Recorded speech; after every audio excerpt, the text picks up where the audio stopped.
बहुत समय पहले की बात है। एक छोटे से गांव में एक गरीब लकड़हारा रहता था। उसका नाम रघु था। रघु अपनी रोजी रोटी के लिए जंगल में जाकर लकड़ियां काटता और उन्हें गांव में बेचकर अपना गुजारा करता। उसकी जिंदगी बड़ी कठिनाई से कट रही थी, लेकिन वो हमेशा ईमानदारी से काम करता और दूसरों की मदद करने को तैयार रहता।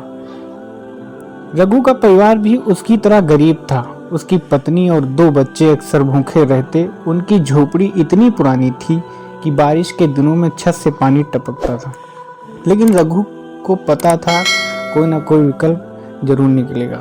वो सुबह सूरज उगने से पहले जंगल चला जाता और शाम को लकड़ियां बेचकर जो थोड़ा बहुत पैसा मिलता उसी से घर का गुजारा करता। एक दिन रघु हमेशा की तरह जंगल में लकड़ियां काट रहा था। तभी उसकी कुल्हाड़ी एक पुराने सूखे पेड़ पर लगते ही एक तेज रोशनी चमकी। रघु चौंक कर पीछे हट गया। उसने देखा कि पेड़ के जंगल से एक दरवाजा खुल रहा है। डरते डरते वो उस दरवाजे के पास गया। अंदर से किसी आवाज आई, डरो मत, अंदर आ जाओ। रघु ने हिम्मत जुटाई और दरवाजे के अंदर गया। वहां उसने देखा कि एक बूढ़ा जादूगर बैठा है। जादूगर के लंबे सफेद बाल और दाढ़ी थी और उसके चारों तरफ कई अजीब चीजें रहती थी। जादूगर ने कहा, मैं कई सालों से तुम्हारे जैसा ईमानदार इंसान की तलाश कर रहा था। मैं जानता हूं कि तुम गरीब हो, लेकिन तुम्हारा दिल साफ है। मैं तुम्हारी मदद करना चाहता हूं। रघु ने नम्रता से कहा, मुझे मदद नहीं चाहिए, मैं अपनी मेहनत से ही गुजारा कर लेता हूं। लेकिन जादूगर मुस्कुराया और बोला, ये कोई आम मदद नहीं, ये एक तोहफा है। उसने रघु को 3 जादुई चीजें दी। नंबर 1, सोने का कुल्हाड़ा, इससे काटी गई हर लकड़ी सोने में बदल जाएगी।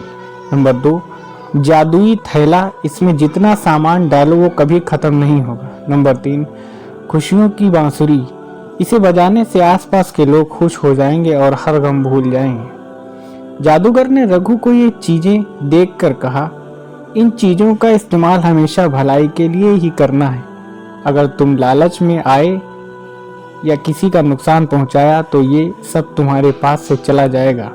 रघु ने वादा किया और घर लौट आया।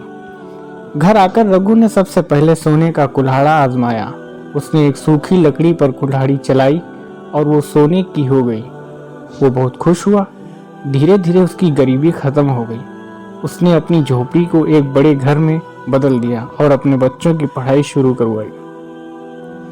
गांव के लोग रघु की अचानक बदलती हालात को देखकर हैरान रह गए। कुछ ने सोचा कि उसने कोई खजाना ढूंढ लिया है, तो कुछ ने उसे जादूगर समझा। कुछ पड़ोसी उससे जलने लगे।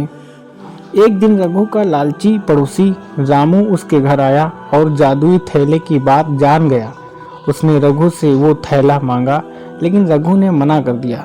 रामू ने धोखे से वो थैला चुरा लिया, लेकिन जैसे ही उसने थैले का गलत इस्तेमाल किया, थैला गायब हो गया। रघु ने जादूगर की चेतावनी को याद किया और तय किया कि वो इन चीजों का इस्तेमाल केवल दूसरों की भलाई के लिए ही करेगा। अब रघु रोज बांसुरी बजाता और गांव के लोग उसकी धुन सुनकर खुश हो जाते। उसने अपनी संपत्ति का बड़ा हिस्सा गरीबों में बांट दिया और गांव को बेहतर बनाने की मदद की। जादुई चीजों ने न केवल रघु की जिंदगी बदली, बल्कि पूरे गांव को खुशहाल बना दिया। एक दिन जादूगर फिर से रघु के सपने में आया और कहा, तुमने मेरा विश्वास कायम रखा है। अब ये जादुई चीजें हमेशा तुम्हारे पास रहेंगी, लेकिन याद रखना, हमेशा दूसरों की भलाई के लिए इनका इस्तेमाल करना है। रघु ने वादा किया और अपनी जिंदगी दूसरों की सेवा में बिताई। इस तरह गरीब लकड़हारा और जादूगर की कहानी हमें सिखाती है कि ईमानदारी, परिश्रम और दूसरों की मदद करने का जज्बा इंसान को किसी भी मुश्किल से निकाल सकता है। दोस्तों, ये वीडियो कैसी लगी? उम्मीद है कि पसंद आई होगी। अगर पसंद आई हो तो लाइक करना। अगर हमारे चैनल पर नए हैं तो सब्सक्राइब करना, बेल आइकन को प्रेस कर देना ताकि आने वाली हर वीडियो आप तक सबसे पहले पहुंच सके। मिलते हैं इससे अच्छी और कहानी में।